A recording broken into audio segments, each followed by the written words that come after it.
네, 메이커 사이언티스트 TV입니다. 오늘은 중학교 학교 생활 기록부 관리 막막하신 분들을 위해서 제가 도움이 될 만한 말씀을 조금 드리겠습니다. 중학교 학교 생활 기록부 얘기입니다. 어, 생기부라고도 하고요, 학생부라고도 하는데 이것이 중요하다는 말씀 많이 들어보셨을 겁니다. 영재고, 과학고, 자사고, 외고, 국제고 학교마다 이 생기부, 학생부를 보는 방식이 조금 다릅니다. 이것이 어떻게 구성되어 있고 이 서류가 어떻게 관리가 되면 좋겠는지를 한번 말씀을 드려보겠습니다.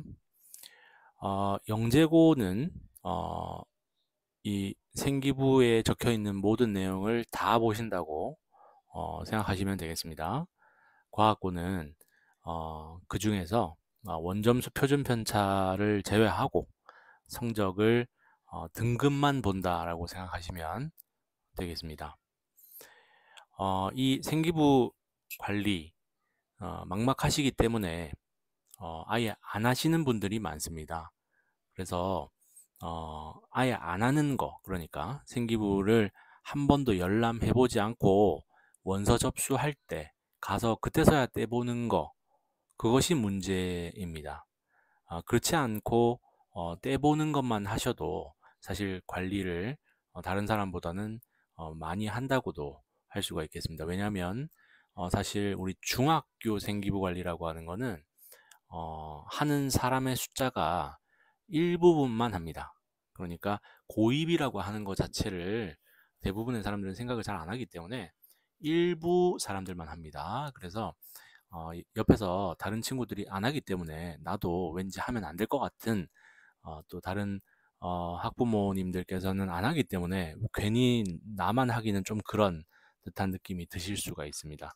네, 그런데 우리가 그 지망하는 학교가 만약 영재고라든지 과학고라면 반드시 생기부 열람 미리미리 해보시고 생기부가 어떻게 작성됐는지를 봐야지 그거에 대한 대책을 세울 수 있는 것입니다.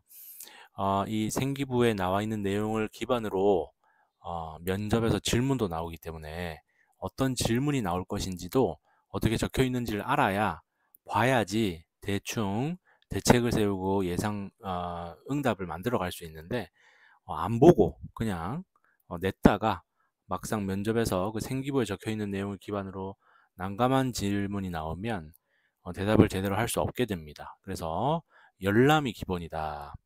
학교에 가서 떼달라고 하지 말고 나이스, 나이스를 통해서 그냥 떼보셔라 라고 말씀을 드리겠습니다.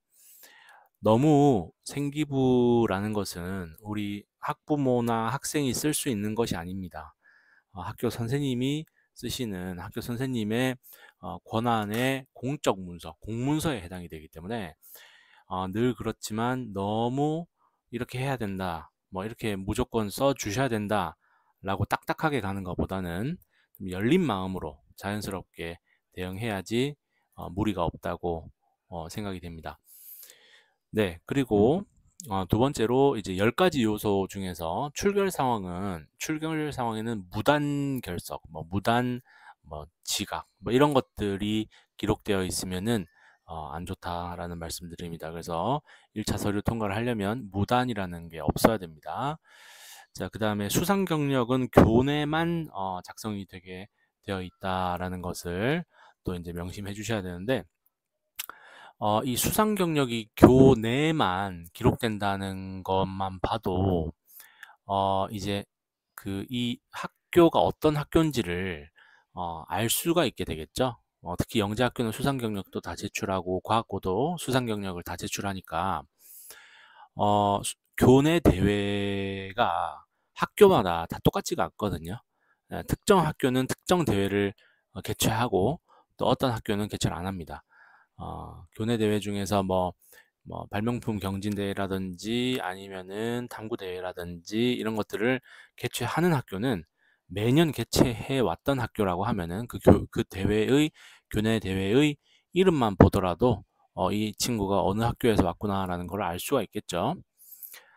그 다음에 창의 체험 활동은 자율 활동, 동아리 활동, 봉사 활동, 진로 활동 해서 네 가지로 쓰여지는데 너무 이제 뭐 봉사 활동 시간을 채운다든지 이런 양적인 부분, 양을 이제 집착하지보다는 질에 집중하자라는 겁니다. 그래서 내용이 자기에 잘 맞고, 그리고 다른 친구들이 하는 것보다 좀 더 깊은 내용, 이런 것들이 하나라도 들어가는 것이 좋지, 단순히 봉사활동 시간이 많다든지 동아리 활동에서 열심히 했다든지 그런 거는 별로 의미가 없다라는 말씀이고요. 그 다음에 교과 학습 발달 상황, 이게 바로 이제 성적이고요. 그래서 내신 성적을 잘 받아야 됩니다. 그러나 아시다시피 영재학교에서는 물론 원점수 표준 편차도 다 보지만, 그걸 본다 하더라도 이 모든 학교가 사실 수준이 너무 다릅니다. 그래서 이제 뭐 시험 문제가 다 다르게 나오고 하기 때문에 그게 변별력이 있다고 말하기에는 좀 무리가 있습니다, 사실은. 그래서 그리고 더군다나 과학고는 이제 원점수 표준 편차를 지우고 보기 때문에 등급만 봅니다. 그래서 A 등급을 받는 것은 또 변별력이 있다고 말하기는 좀 힘든 부분입니다. 뭐 하지만 뭐 어쨌든 잘 받아야 되는 것은 사실입니다. 자, 그 다음에 자유학기 활동 상황은 신경 쓰셔야 되고, 독서 활동 상황도 신경 써야 되겠습니다. 그 다음에 행동 특성 및 종합 의견, 이것도 가능하다면 담임쌤이 써주시는 건데 신경 쓰시는 게 좋겠지만, 뭐 이 또한 마찬가지로 이 위에 자유학기 활동 상황도 그렇고 독서 활동 상황도 그렇고, 이거는 우리가 뭐 어떤 책을 읽었는지 이걸 우리가 어느 정도 어필할 수 있는 부분이죠, 자유학기 이것도. 그런데 밑에 있는 행동 특성, 이거는 사실 뭐 담임쌤이 그냥 알아서 써주시는 거기 때문에 뭐 변별력이 없다고도 할 수 있습니다. 무슨 얘기냐면 모든 전국에 있는 학교 선생님들은 다 좋게 써주십니다. 그래서 다 좋으면은 사실은 변별력이 없는 거죠. 네, 그리고 이제 밑에 있는 네모를 보시면은 여기 이렇게 적혀 있습니다. 생기부에서 막연하게 칭찬을 써놓으면 사실 욕을 써놓은 거다라는 얘기가 있습니다. 무슨 얘기냐면 아까 말했던 행동 특성, 여기도 그렇고 그 다음에 기타 등등의 뭐 세특 뭐에 대한 부분이라든지 이런 것들이 참고로 세특은 어디에 들어가냐면은 어디에 들어가죠? 좀 안 적혀 있네요. 교과 학습 발달 상황 밑에 적히는 겁니다. 예, 근데 그런 그런 데에 적혀 있는 것들도 막연한 칭찬이 적혀 있다고 한다면 그거는 좋게 적혀 있다고 생각하시면 안 됩니다. 칭찬이라 그래서 칭찬이 아니고, 이제 막연하게 이제 뭐 그냥 두루뭉술하게 써놓으면은 변별력이 없기 때문에 그것은 별로 효과가 없다라고 보시면 되겠습니다. 왜냐하면 생기부에다가 안 좋은 부정적인 표현이 들어가는 경우는 정말 뭐 100명 중에 1명 있을까요? 네, 그거는 뭐 어떤 그런 확률은 되게 낮습니다. 낮으니까 거의 대부분은 그냥 좋은 내용을 쓸 수밖에 없습니다, 선생님들 입장에서도. 그러니까 그 좋은 내용을 쓰시는데 이제 조금 더 좋게 써주시는 거는 구체적으로 써주시는 거겠죠. 우리의 목표는 그냥 학교 생활 잘하면 그냥 막연한 칭찬이 써져서 나올 건데, 그렇게 하면은 변별력이 없으니까 우리의 목표는 구체적인 칭찬이 쓰여질 수 있도록 하는 것이 바로 생기부 관리를 하는 목표다라고 설정을 하시면 딱 되겠습니다. 네. 그리고 그러면은 저 자유학기 활동 상황이랑 독서 활동 상황 뭐 이거 신경 써야 된다고 써놨는데, 그 신경 쓴다는 게 뭐냐를 짧게 설명드리면, 작성 담당하는 선생님이 일단 누군지 알아야 됩니다. 신경 쓴다는 거는 바로 그런 의미입니다. 자유학교 활동 상황을 써주는 선생님이 누군지를, 그건 학교마다 다르겠죠. 그러니까 자기 학교에 맞게끔 어떻게 그 정보를 얻어내셔야 된다는 거죠. 그 다음에 독서 활동 상황, 뭐 담임쌤이 써준다, 뭐 써주신다, 그러면은 아니면은 과목쌤이 써주신다, 이런 거를 파악을 하셔야 되고, 그러고 나면은 그 선생님한테 내 의견과 정보를 전달드리는 거. 그게 바로 신경을 쓴다는 겁니다. 내 의견과 정보를 어떻게 전달드리는지는 다음 페이지에서 설명드릴 텐데요. 내 의견과 정보, 예를 들어서 독서 활동 상황, 내가 어떤 책을 읽었는지는 정보입니다. 정보. 근데 그 정보를 나만 알고 있습니다. 자, 그렇기 때문에 이것을 작성 담당 선생님께 전달을 반드시 드려야지 그분이 작성하실 수가 있겠습니다. 그리고 내 의견이라는 것은 뭐냐? 내가 그 책을 읽었다는 것 자체는 정보에 불과하지만 내가 그 책을 읽고 어떠한 느낌과 어떠한 생각과 어떠한 활동을 했는지는 를 전달드리는 거는 바로 내 의견이 되겠죠. 예, 단순히 내가 무슨 책 읽었습니다라는 정보가 아니라 어떤 그 의견이 되겠죠. 이거를 반드시 해야 됩니다. 자, 그거 이상으로 전달드렸는데 그분이 쓰실 수도 있고 안 쓰실 수도 있는데 뭐 그 이상 하는 것은 바로 교권 침해 영역이 된다라는 말씀이고요. 마지막 페이지네요. 자, 그래서 지금 영재고 과학고를 만약에 타겟을 하고 계신다고 하면 네, 생기부 관리를 어떻게 해야 되느냐. 그거는 탐구 활동을 잘 포함시키는 것이다 라고 할 수가 있겠죠. 자, 탐구 활동에 이제 세 가지 측면에서 잘 포함시켜야 되겠습니다. 첫 번째는 기본 키워드입니다. 탐구 활동이라는 것 자체가 무엇인가에 대해서 스스로가 잘 개념화를 가지고 있어야 됩니다. 탐구 활동이 뭔지를 오해하고 있는 사람들이 너무 많습니다. 탐구 활동이 뭔지를 모르고 있는 사람들이 대부분입니다. 그런데 그 중에서 만약 이 학생이 탐구 활동이 뭔지를 제대로 알고 있구나 라는 것만 잘 포함이 돼도 굉장히 어떤 메리트를 가지게 되는 것이죠. 자, 탐구 활동이 그냥 단순히 그냥 인터넷 조사하고 그냥 관심 가지고 그냥 과학관 가고 그냥 뭐 다큐멘터리 보고 뭐 그냥 책 읽고 그런 것이다 라고 생각하는 사람들이 100명 중에 90명입니다. 그냥 관심만 가지고 있으면 그게 탐구활동이다 라고 생각하는 사람들이 100명 중에 90명입니다.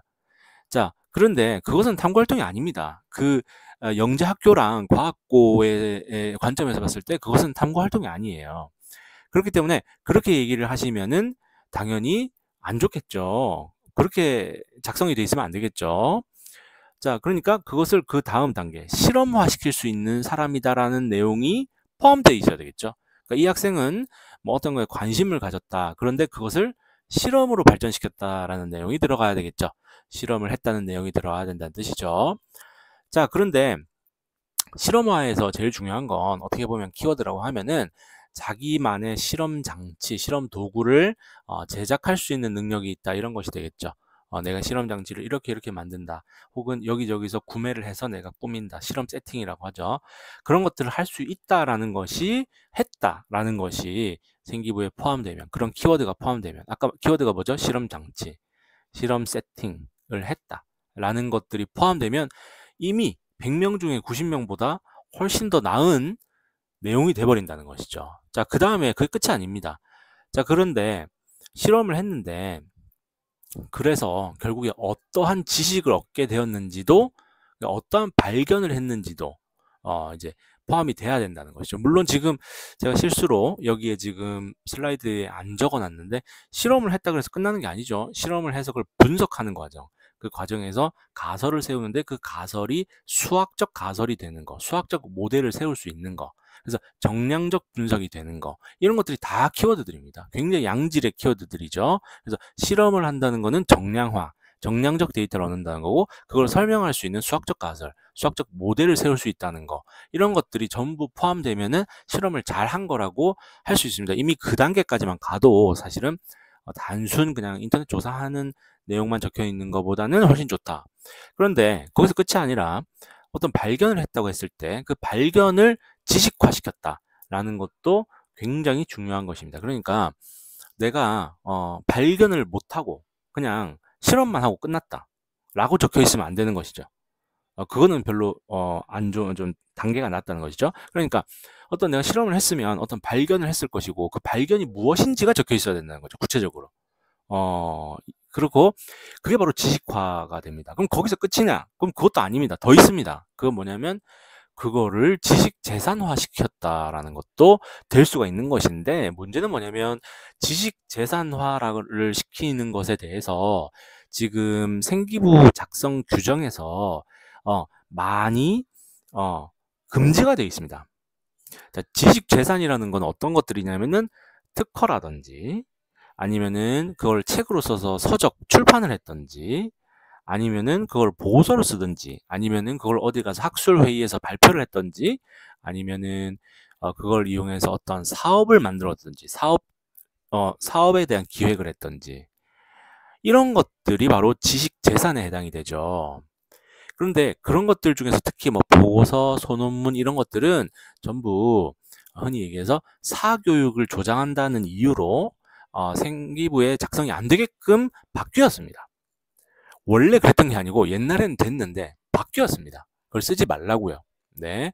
그래서 어떻게 되는 거냐면은 재산화까지 쓰면 좋은데, 이 재산화라고 하는 거를 규정상 쓰지 못하기 때문에 이제 그런 부분들이 어, 많이 빠져야 되는 부분도 있고요. 혹은 다른 어떤 방식을 통해서 기재가 된다면 좋긴 좋겠죠. 근데 뭐 그까지는 욕심이라 하더라도 지식화까지는 무조건 적힐 수가 있습니다. 네.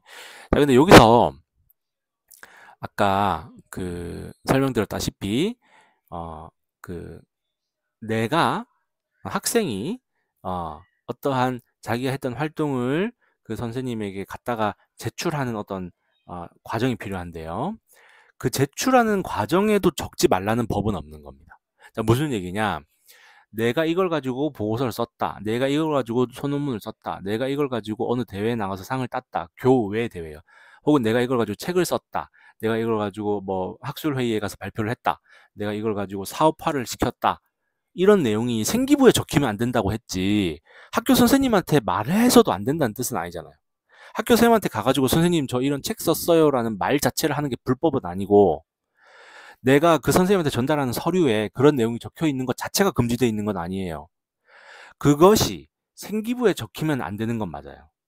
그러니까 무슨 얘기냐? 학교 선생님께는 모든 내용이 다 전달돼도 된다는 거예요. 거기서 어떤 내용을 필터링해서 어떻게 빼고 쓰실지는 선생님께서 알아서 하시겠죠. 우리가 말씀드려야 될 부분도 있겠죠. 하지만 학교 선생님께 그게 전달되는 게 안 좋은 일도 아니고 그 행위 자체가 안 좋은 일은 아니라는 거. 네, 요것이 이제 또 중요한 부분이 되겠습니다. 자, 조금 시간이 너무 많이 쓰이고 있는데, 네, 죄송합니다. 자, 두 번째는요, 트렌디한 탐구 키워드 포함시키는 것이 좋겠다라는 것입니다. 트렌디한 탐구 키워드를 어떻게 할 수 있나요? 그냥 뉴스만 보시면 되죠. 요즘에는 뉴스만 잘 보셔도 어떤 새로운 기술들, 어떤 키워드들이 있는지에 대해서 보시면 되겠죠. 인공지능이 요즘에 트렌디한 키워드지 않습니까? 그러면 인공지능이라고 하는 거는 단순히 컴퓨터공학과에 지망하는 학생들만 쓰는 거냐? 그건 아니라는 거예요. 뉴스를 잘 보시면 인공지능은 모든 분야에 다 적용이 되고 있죠. 로봇도 마찬가지죠. 로봇, 양자기술 이런 것들은 물론 굉장히 이것만 파고들 수 있는 학과가 존재하는 것은 맞지만, 그렇다고 해서 그 학과만 써야 되는 키워드라고 보시면 안 된다는 거죠. 이거는 모든 분야에 다 적용되고 있는 거기 때문에 트렌디한 탐구 키워드를 쓸 수 있다면 한번 고려해 보셔야 된다라는 것입니다. 자, 그리고 마지막 네모죠. 내 진로에 맞는 탐구 키워드가 있다는 거죠. 그러니까 어, 트렌디한 탐구라는 것은 모든 영역에서 다 적용이 되는, 모든 학과에 다 적용이 되는 전체적인 이 시대의 흐름을 반영하고 있는 키워드라고 한다면, 내가 지망하고 있는 진로, 내가 나의 색깔을 보여주고 싶은 진로에 맞는 키워드가 있어야 된다는 거죠. 예를 들어서 내가 의대를 진로를 삼고 싶다. 그러면은 의생명 실험에서만 나오는 뭐 실험 기법이라든지, 아니면은 실험 어떤 주제라든지, 이런 키워드들, 그쪽 영역의 사람들만 알 수 있는 키워드들, 그런 나만의 색깔을 나타내는 그런 키워드들이 들어가 있으면 된다라는 뜻이 되겠습니다. 자, 결론은요, 마무리를 하겠습니다. 중학교에서 생기부 관리라는 것은 제가 보기에는 학기 중에 한 달에 한 3명 정도, 그러면 이제 뭐 한 학기에 한 10명 정도한테는 갈 수 있겠죠. 많이 잡아서. 그 선생님께 수행평가가 됐던 아니면 기타 등등의 교내 대회가 됐던 뭐가 됐던 간에 아니면 독후감을 낼 때가 됐던 어떤 기회라도 만들어서 길면 안 됩니다. 무조건 A4 용지 한 장 이내에 반드시 그 아까 말했던 키워드들과 아까 말했던 멘트들 반드시 선생님께서 이 키워드 이 멘트는 좀 포함시켜 주셨으면 좋겠습니다 하는 그런 것들을 요약 정리를 해서 한 장으로 정리해서 내 탐구 내용을 정리해서 전달 드리는 일을 하는 겁니다. 전달만 드리고 전달 드릴 때 내가 이걸 전달 드리는 목적을 반드시 설명드리긴 해야 되겠죠. 나는 이런 고등학교에 가고 싶고 그러니까 생기부 관리가 필요한데 이런 내용들이 적혔으면 좋겠습니다. 라는 것까지는 얘기를 해야 되겠죠. 반드시 적어주셔야 합니다. 이거는 너무 선을 넘는 게 되겠죠. 그런데 이런 것들이 이런 방법들 그러니까 독후감이 됐든 활동 내용 요약본이 됐든 뭐가 됐든 간에 한 장짜리를 정리해서 가는 것은 사실은 그 방식이 사실 고등학생도 다 사실 똑같다라는 내용입니다. 그러니까 정리하자면 중학교 생기부 관리 사실은 고등학교 생기부 관리랑 뭐 그렇게 크게 다를 건 없다라는 것이고 우리가 고입이라고 하는 그러니까 영재학교나 과학고라고 하는 뭐랄까 조금 한 단계 높은 수준을 이제 바라보기 때문에 다른 사람들은 고등학생 때 하는 일을 지금 중학생 때 한다 뭐 이렇게도 볼 수 있겠습니다. 네, 이런 부분들을 잘 참고하셔서 네, 그래서 좀 관리를 하셨으면 좋겠고 뭐 스스로 뭐 학생 스스로 혹은 학부모님 스스로 이런 내용들을 하실 수 있으시면 너무 좋겠지만 혹시라도 저를 통해서 제가 이렇게 촘촘한 어떤 관리를 받고 싶으시다면 하단에 고정 댓글 링크 한번 클릭해 보시기를 제가 한번 말씀을 드리면서 이번 영상 마무리하겠습니다. 네, 감사합니다.